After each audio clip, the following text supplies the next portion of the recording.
So, looks like we're live, and I am in Devon still, and right now I'm at my girlfriend's house. I just thought I'd come along with a bit of an update from her kitchen because at any minute now the kids are going to come back and run around the place. Hello there, how you doing? Thanks for joining in. And yeah, today, literally just a bit of an update really as to what has been going on in my world and, you know, the personal branding kind of space that I'm in and how I'm sort of mixing that up now with the corporate branding and how that is working. And it's quite amazing, really, actually, how the corporate branding now and business growth is so tied into that. And you know, it's lovely that you took the time out of your morning, Jason, to join me. Sure. From you're over in the States, right? Right, I am in the East Coast. Fantastic. So we're just doing a really quick live over here. Hey, Izzy, how you doing? Izzy's my Spanish teacher. She's over in Mexico. I'm nice. Good, Izzy. Very good, thank you. And so. Yeah, so I don't really stream that often from my Facebook, my personal profile that often. Usually, I actually stream from my Facebook page, which is just Nathaniel Schooler, right? And we've been doing really well over there with some kind of personal branding information that we've been providing. And since then, I'm really excited because I got a fantastic testimonial from, well, in fact, two testimonials, one from you, thankfully, Jason, which I'm very grateful for, and one from John Lawson, who's an IBM futurist, the same as I am. And he was actually the founder of the e-commerce association in the States. And that has around 6,400 members. They do a combined turnover of $100 million US, which is pretty amazing. And he's actually shared the stage with Les Brown. He's opened for Les Brown, who's one of the most amazing inspirational speakers that I've had the pleasure to follow over the years. And yeah, and the testimonial that he wrote me, I was over the moon really, and I wanted to share it last week, but I thought I'd just let it sort of sink in a little bit before I did. And yeah, should I read it out? It's a bit long. What do you think? Sure. I think people want to hear it. Let's see if I so this isn't just tooting your own horn. This is an example of a well-crafted testimonial. Yeah. Which is important. Yeah. I hope people are listening for the structure. And and it tells a little bit about what you do as well, right? Where you take people from and to. Yeah, exactly. Which is you were really helpful in helping me to understand the best structure for these. And you know, I think if sending people some crafted questions when you're getting a testimonial done is really, really important. And you know, so I'll tell you who it came from. It's actually from someone called John Lawson, and he's a digital marketing strategist, keynote speaker, e-commerce futurist, and an award-winning best-selling author. So he's a pretty serious guy. And this is what he said. He said, coming from a background in marketing and consulting, you would assume sales was my forte. However, when it came to selling myself and my service, the waters got muddy for me. I simply was struggling to find the words that explained what I do and how I help others to gain their best results. I needed to really work on my wording so I could speak to my strengths and naturally stand out amongst the pack. My struggle was, how do I align my personal brand with my business persona so I could achieve optimal results? Finding the right words for oneself was much harder than I thought it would be. I reached out and engaged Nathaniel Schooler after seeing the wordsmithing work he had done for other professionals. And he worked with me and helped craft my rebranding. So this is the most amazing bit. He said, today I have launched the Lazy Laptop Life group for entrepreneurs, which is brilliant. And I'm working on the podcast launch. I have signed up more paid members and consulting clients than ever before. My public speaking opportunities and bookings have broadened, and I've had the chance to share the stage with luminaries like Les Brown, Kevin Harrington, and Laurel Langmeyer, and others. Nathaniel commands my highest recommendation, and I would not hesitate to work with him again in the future. So I'm kind of stoked. I'm just kind of stoked on that. It's just, you know, it was just amazing, really, and it's made a lot of difference. I mean, I've put it up there on LinkedIn alongside your one that you gave me as well, Jason, and I've had some amazing inquiries the past few days, and some really great people are kind of engaging with me, and it's so exciting to finally understood that's what was sort of holding me back from actually taking my business to the next level, really, you know. Well, we get, as subject matter experts, we get so involved in our own heads. It's hard to do our own marketing. I struggle with it, and I've been around a long time. And the problem is, you all watching should kind of resonate with this. We know everything about ourselves, everything, the good, the bad, the ugly, everything we could possibly do, all the skills we have and the talents and the experience in that. And we forget about a lot of it, but still, we got all that soup floating around, right? But to somebody who just met us, there's only a few salient details that kind of stick out, right, about you. And what are those things? Well, I don't know. We got to ask them, right? And so working with you, that's a process where you can help people draw out those important key things that the target market cares about, that you, as the expert, are interested in projecting or broadcasting, I guess, and doing. So exactly.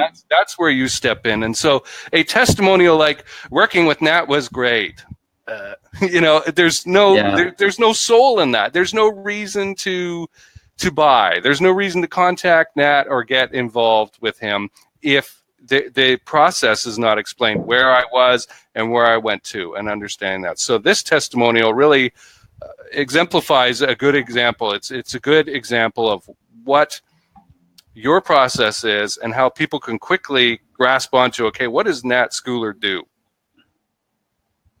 Exactly.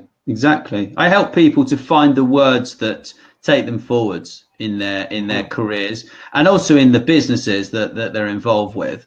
And I also help the businesses to get the wording right and actually get those communications to the right people. And it's so much fun. I can't believe it, you know, how much opportunity there is out there for this kind of business. And the sort of people that I'm working with now are great. I mean, it's so much fun, and that's the most important thing, you know. But I didn't come here to kind of blow my own trumpet. I think the most important thing is getting your testimonials in order, even if you're looking to get a better job, and you know, and stuff like this. And you know, actually building those testimonials is really important for your career and the business that you're involved with as well, you know. And I mean, you can have a great website, right? But I mean, my website right now, I've rebuilt it recently, and I'm just about to put some testimonials on there. So I just send people to LinkedIn to look at my testimonials. But it doesn't matter. You don't need a website. You don't need a LinkedIn. You don't need a LinkedIn profile necessarily, but you need somewhere where you can actually showcase them. You could have video testimonials. You could have LinkedIn recommendations that you put on your website. You could have screenshots of information that people have, you know. For instance, I helped the CDO Summit. This is the Chief Digital Officers Summit back in 2014. I helped them to trend on Twitter.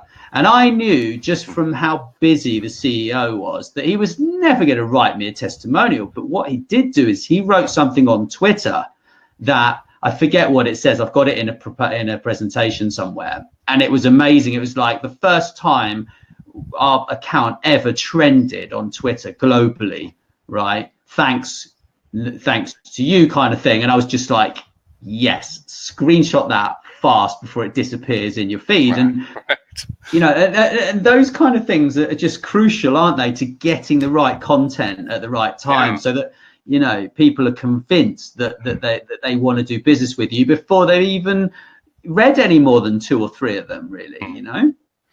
I guess a great takeaway for your audience is testimonials are too important to be left up to the client.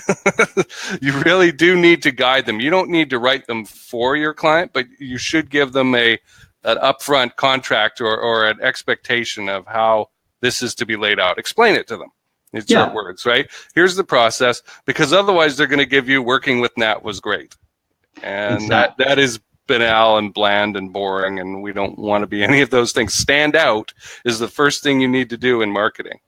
Very much so. And just be yourself, be authentic. I mean, if you have a testimonial that talks about you doing something different to what you normally do, then it doesn't kind of cut the mustard, right? So it needs to reflect who you are and your skills.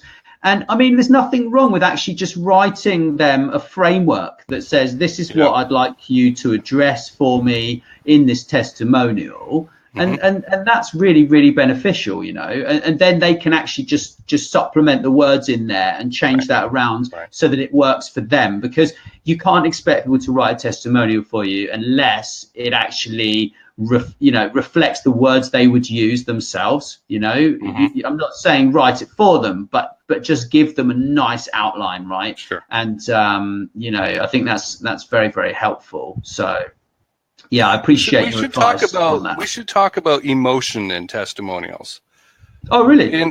Well, I think it's an important factor, and I have to admit, I'm in the vast minority in this case. Okay, I'm weirdly logical when it comes to testimonials. When I see the sort of the low-level consumer type testimonials of people bawling their eyes out because they're so happy.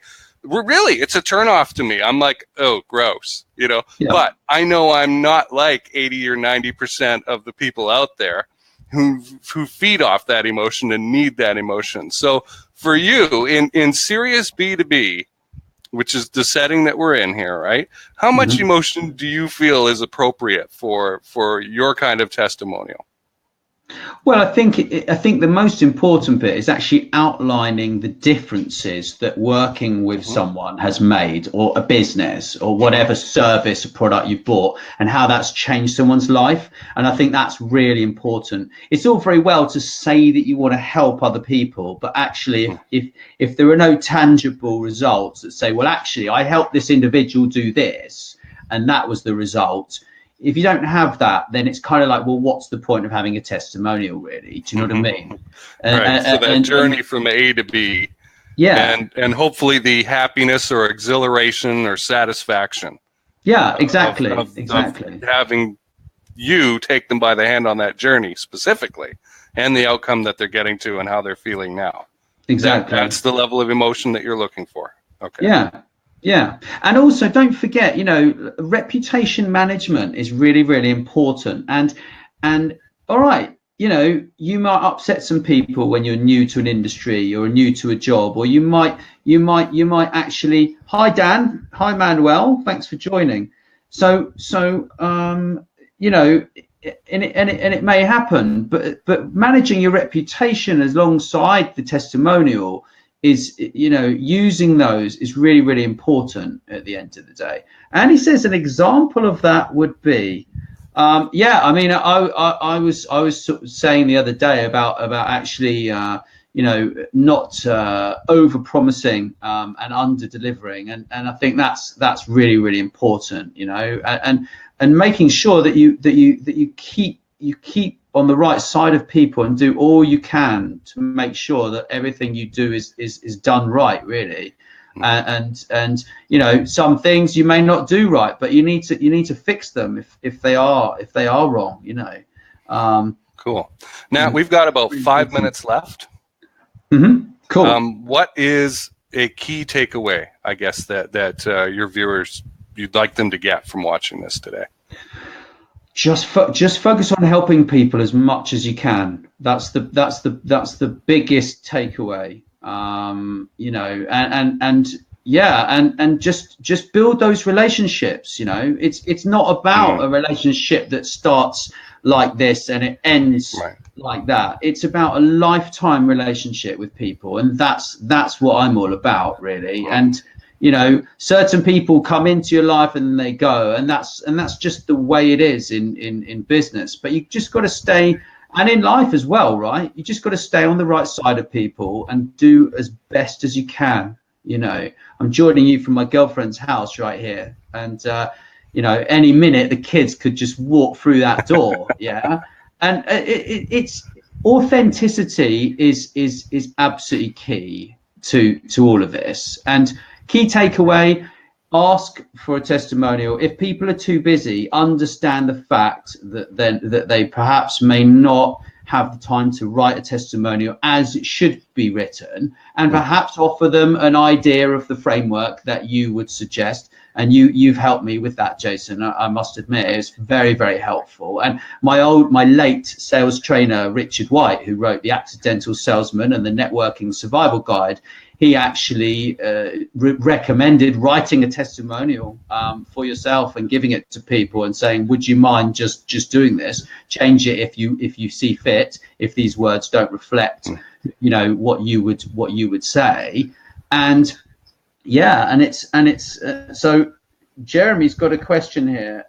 How do you feel about addressing the before I bought? Yes, I love that. That was the question I was going to ask next. When I saw Jeremy appear, who's my co-founder at the Closing Engine, I thought, aha, before, at the time of order, you know, or even during the sales conversation, if we worked together and we were done in 6 months or 3 weeks or however long your period is, what would you like to be able to say about the experience of us working together? I think that's where he's going with that. Yeah, it's a long question. Do you like to stay general with the overall problem, or do you like an even dialing into the immediately before I bought? I think it really just depends. Everything is really subjective, and it's down to the individual, really, to be honest. You know, it's a big question, that one, Jeremy. I mean, I put it on the screen and it covers up the whole screen there. But you know, I just thought, you know what, I've had a few internet problems, security problems and this and that. And I thought I'd just drop on here on a live with Jason and say, hey, you know, I'm not on my page today, but I'm in the process of creating a massive slide deck for all of my communications and testimonials. Since I just had a great one, it just came on board, and I was just like so desperate to tell everyone about it that I'll drop a link to it in the comments, and everyone can have a look. It's quite good, you know. But the main thing, just do your best, and hey, hold your hands up if you make a mistake. We all make mistakes. We're human, right? And that's just part of business, and it's about how you handle those mistakes. I know, you know, some of the best clients I've ever had have been people that I've made mistakes, and I was like, look, I'm really sorry. I'm going to fix this no matter what. And that's really the key takeaway, you know, right. Just do your best in everything that you do. So, right, looks like the kids are coming through the door now. So I've got to run before all hell breaks loose. Wishing everyone a fantastic weekend. And thanks so much for dropping by. Cheers.